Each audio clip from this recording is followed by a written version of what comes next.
Before Vienna was introduced, Ultravox was experimenting with an icy avant-garde sound fronted by John Foxx. But everything changed in 1979 when Midge Ure stepped in. With him came cinematic synths, sweeping melodies, and a bold new vision that would define an era. This is the story behind Vienna, and in my studio I will be recreating this track, so stay until the end of this video.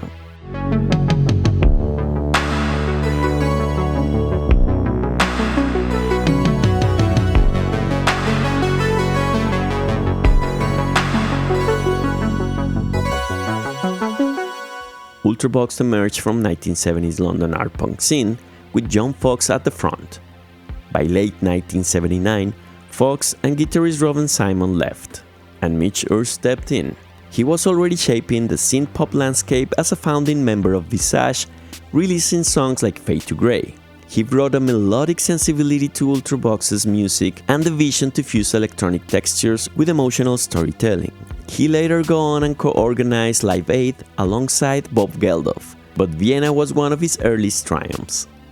With bassist Chris Cross and classically trained Billy Currie on viola and keyboards, they wrote Vienna. Currie wanted the song to feel like something composed in the 19th century, drawing influence from Max Reger, a German composer, organist, pianist, and conductor known for his complex and contrapuntal compositions from the 1800s. When Ure first heard the romantic orchestration, he said, "This means nothing to me." Producer Connie Plank snapped back, "Well, sing that then."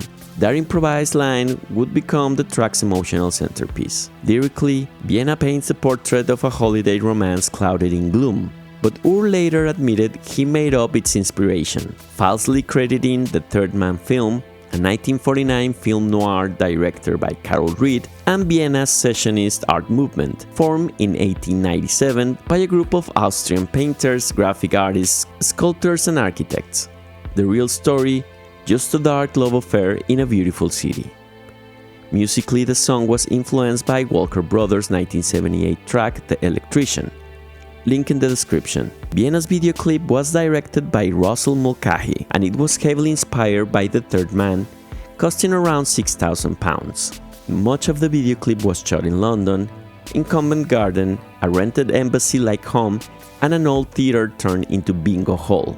According to drummer Warren Kahn, they spent so long lighting the embassy party scene, they ended up partying for real before the film even started.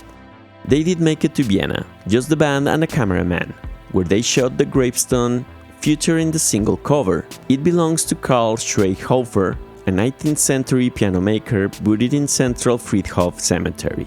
The track was recorded at Drag Studios in London and mixed with Connie Plank near Cologne. I found some information about what they could possibly use for this track, and according to my research, Warren Kahn programmed a modified Roland CR-77, a CR-78, Billy Currie played an acoustic viola, a Yamaha SS-30 string machine, and Elka Rhapsody 610 for the strings. It is rumored that Chris Cross used a Minimoog for the bass. In my studio, I am recreating Vienna using some of the same tools like the Roland CR-78, the Juno 60, Linn LM-1, Proteus 1, and a few carefully selected VSTs for string section. Ultravox redefined what synthpop could be: grand, introspective, cinematic.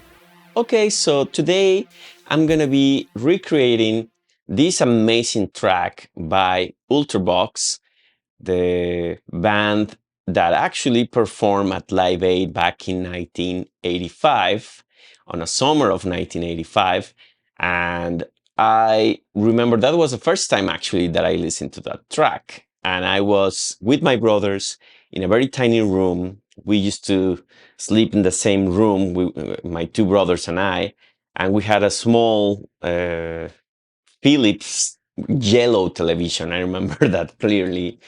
The TV was in black and white, and I remember having a tiny tape recorder that I put very close to the television, so I was able to record most of the concert that I could, obviously in an audio that it was coming from the little microphone from the boombox. But it was fun to have that, until I remember my father opened the door to tell us to turn off the TV because it was late. And I remember that in the tape, my father voice came into one of the songs, and I was like, kind of like a little mad, I have to be honest. But let's start recording this and let's see how this goes. What I did is use the Juno 60 on the Digitact via MIDI and record it. So you can hear a little bit here. And I recorded different patterns here.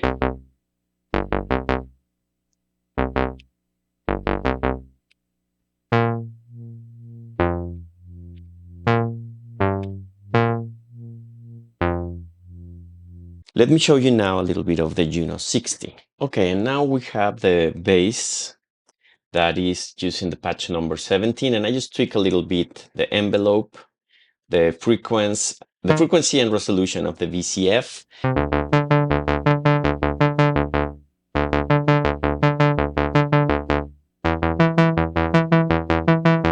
Then we have our piano, and for that I'm using actually the Proteus that is under this guy. So let me show it to you a little bit. So it's right here. You can see it. And I'm using the number 39 stereo piano.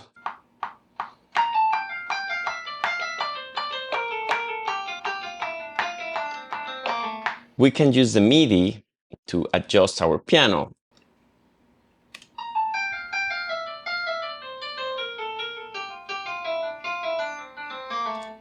Okay, and it's a little weird played, so obviously we can always quantize it.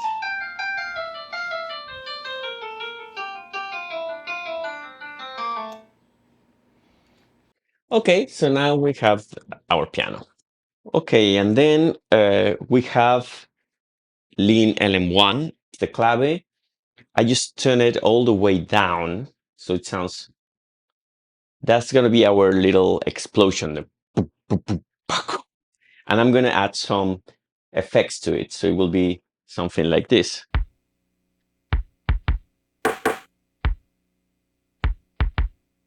Then we also have a Roland CR-78.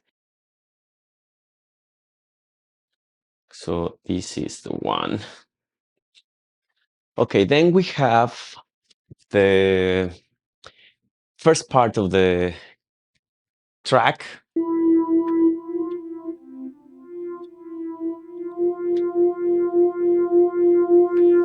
Okay, and for the string section, I use actually some of the VSTs that are part of Logic Pro.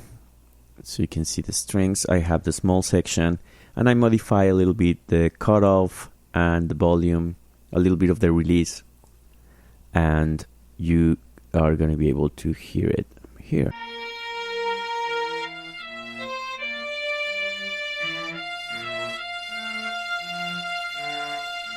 I think it sounds very good.